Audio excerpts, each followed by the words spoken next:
our neighborhood.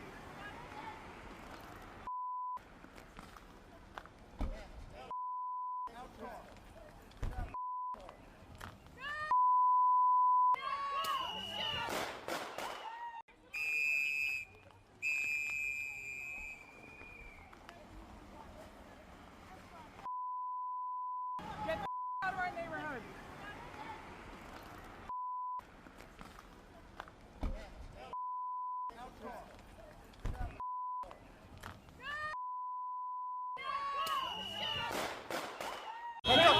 Can I go check a pulse? No! Back up! Now! I'm a physician! I don't listen, care. we understand. We got EMS coming, and I get it. Just give us a second. We have medics on scene. We have our own medics. Where are they? Where are they?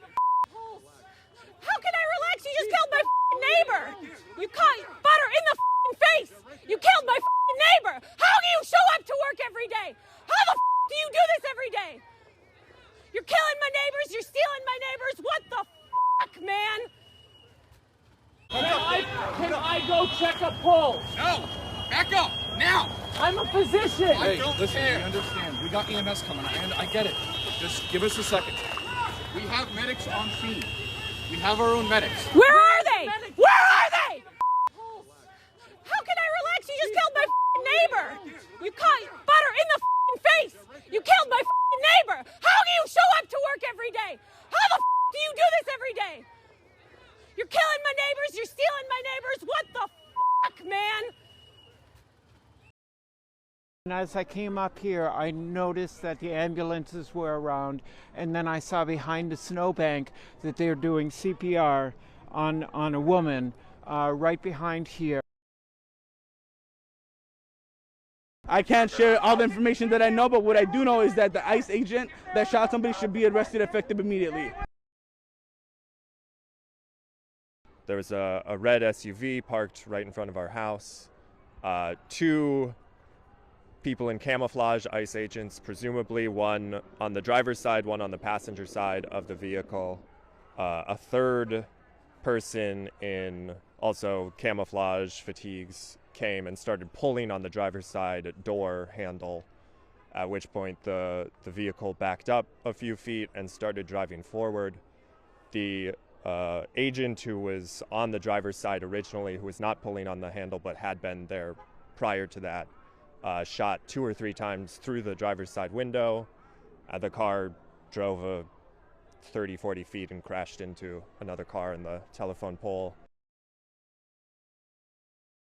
Anger and indignation that this could happen. Like, it was, in my opinion, completely uncalled for. The car was backing up and pulling forward, moving out of like the lane of like blocking traffic, and then shots were fired. For what reason, I can't say. But it does not seem to me any kind of justifiable use of deadly force. Like, a person was killed for basically nothing outside of my house. I've lived here for 2 years. I've never seen anything like this. I didn't witness, but I talked to several people that witnessed it, and they heard the gunshot. And the one guy said that they reached for her door handle, and then she took off, and then he shot her through the windshield and shot her in the face. A 37-year-old woman was shot and killed by an ICE agent in Minneapolis on Wednesday. Here's how it unfolded.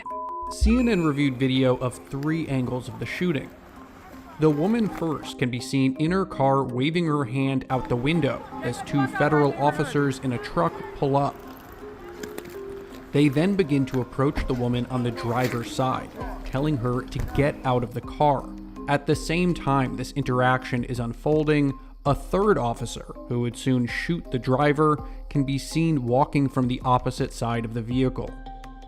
That officer draws his pistol as the car first reverses and then begins to move forward.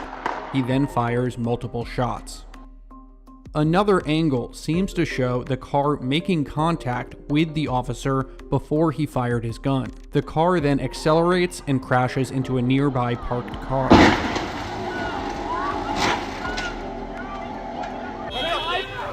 After the shooting, neighbors asked to administer aid, shouting at the federal agents. We have our own medics. Where are they? Where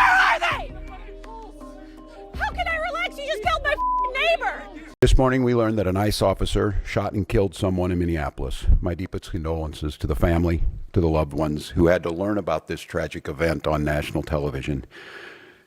We have been warning for weeks that the Trump administration's dangerous, sensationalized operations are a threat to our public safety, that someone was going to get hurt. Just yesterday, I said exactly that. What we're seeing is the consequences of governance designed to generate fear, headlines, and conflict. It's governing by reality TV, and today that recklessness cost someone their life. I've reached out to Secretary of Homeland Security Kristi Noem, and I'm waiting to hear back.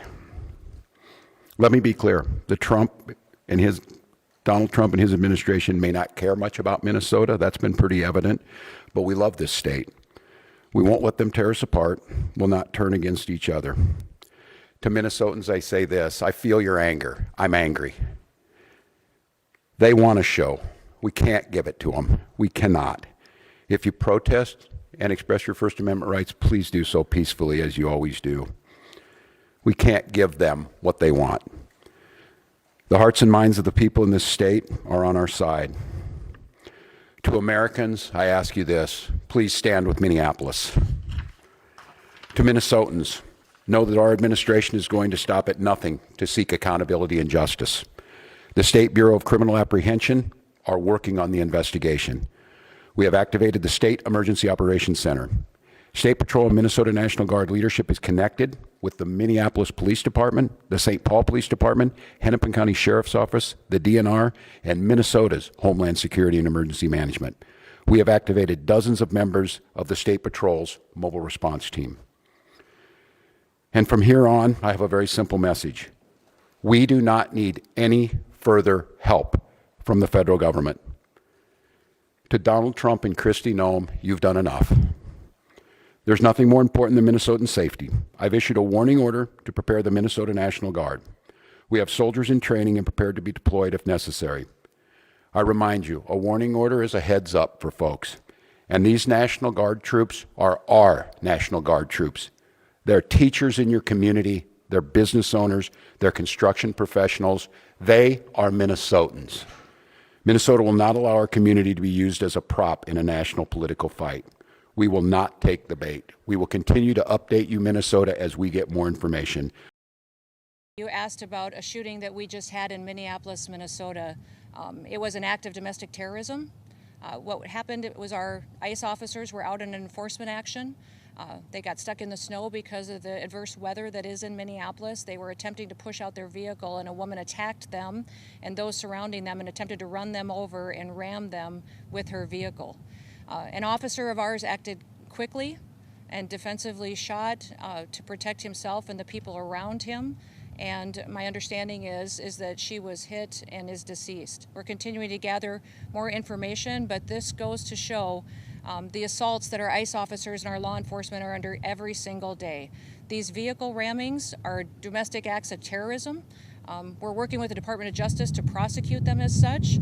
We will continue to protect our ICE officers and in cooperation with other law enforcement agencies as well. I saw the disturbing video.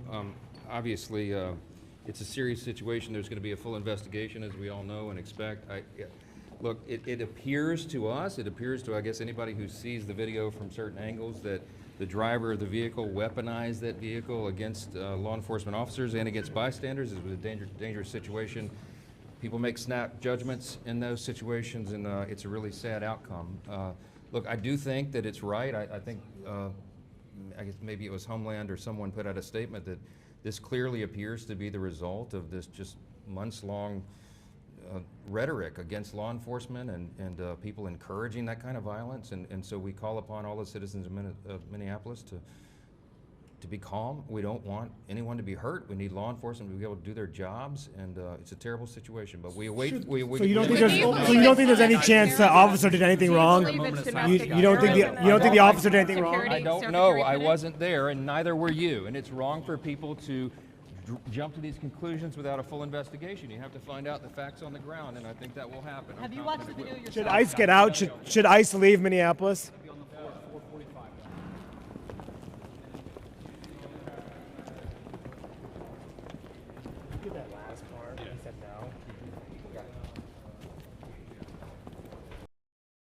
There's a lot of information that is swirling around right now, and we collectively are going to do everything possible to get to the bottom of this, to get justice, and to make sure that there is an investigation that is conducted in full. But what we do know is that a 37-year-old woman is dead and that she was shot by ICE. We've dreaded this moment since the early stages of this ICE presence in Minneapolis. Not only is this a concern that we've had internally, we've been talking about it. They are not here to cause safety in this city. What they are doing is not to provide safety in America. What they are doing is causing chaos and distrust. They're ripping families apart.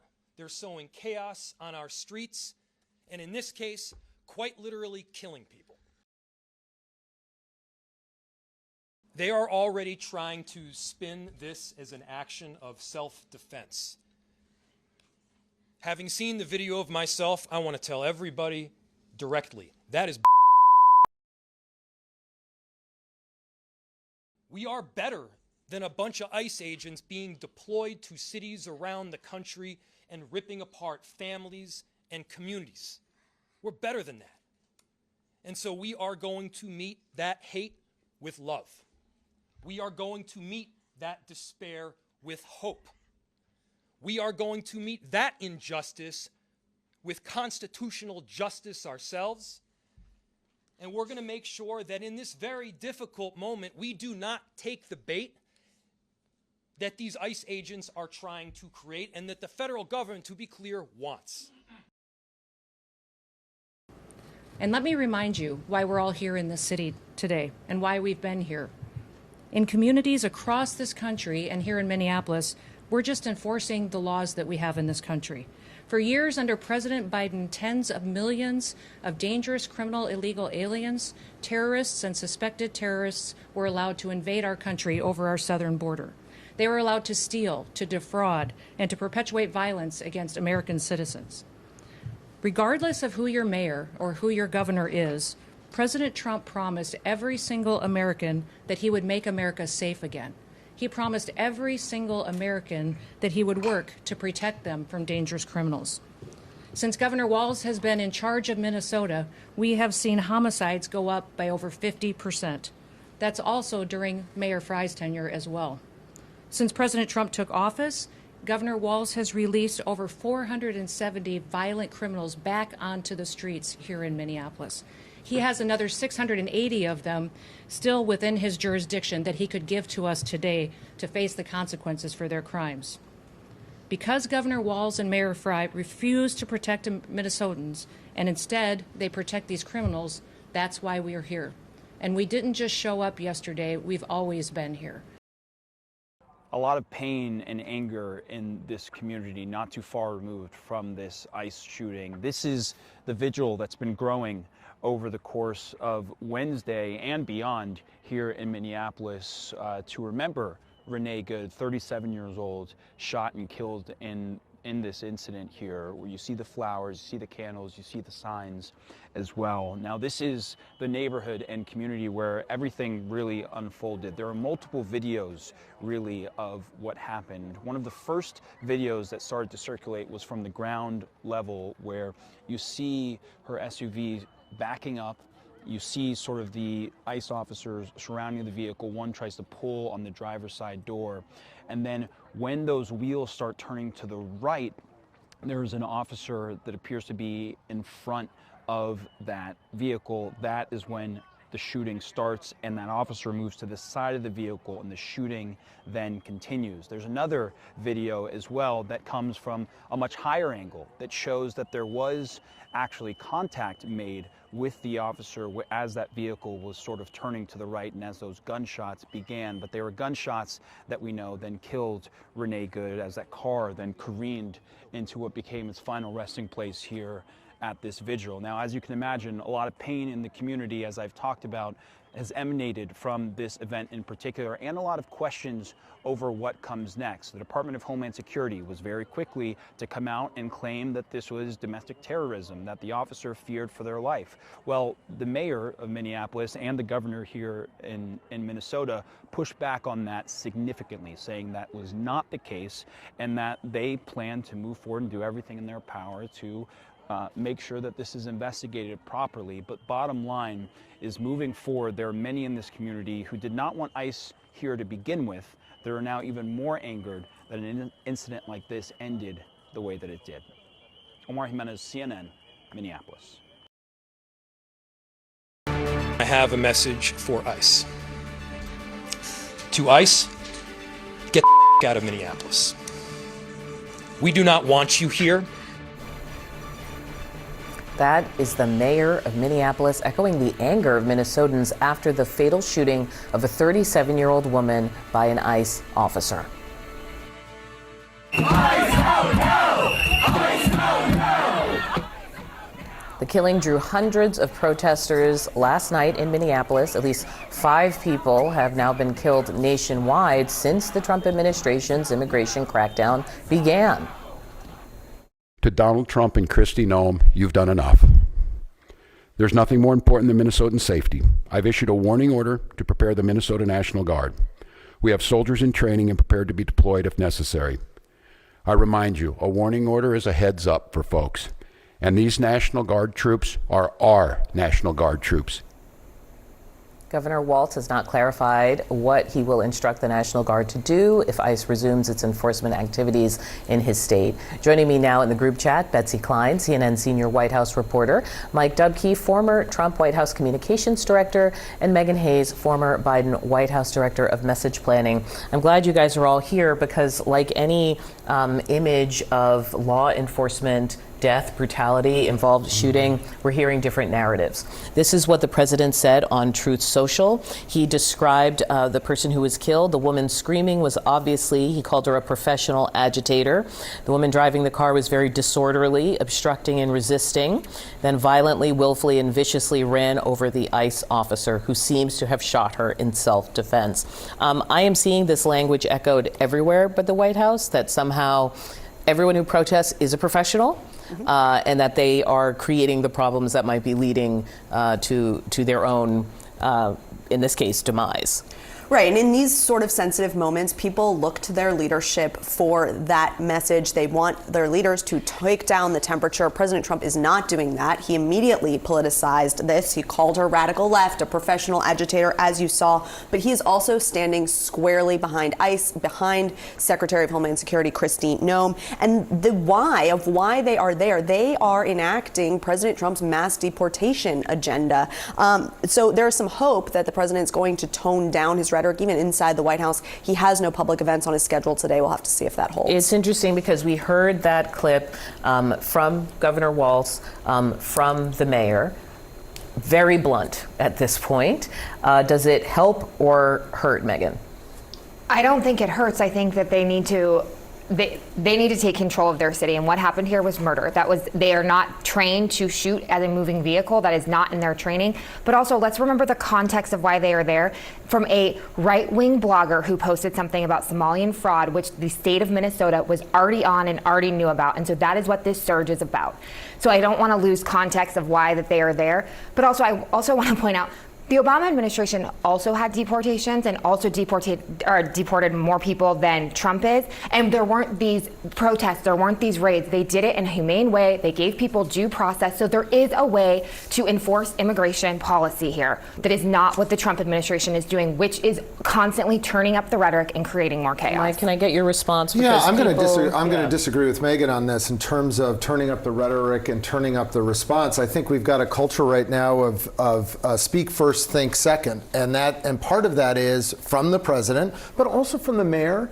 The only voice of reason I heard, and I am not a fan of Governor Walz at all. I think there was fraud in Minnesota. Yeah, the reason why they were there is really governor's lack of oversight on the federal programs, and we can talk about that later.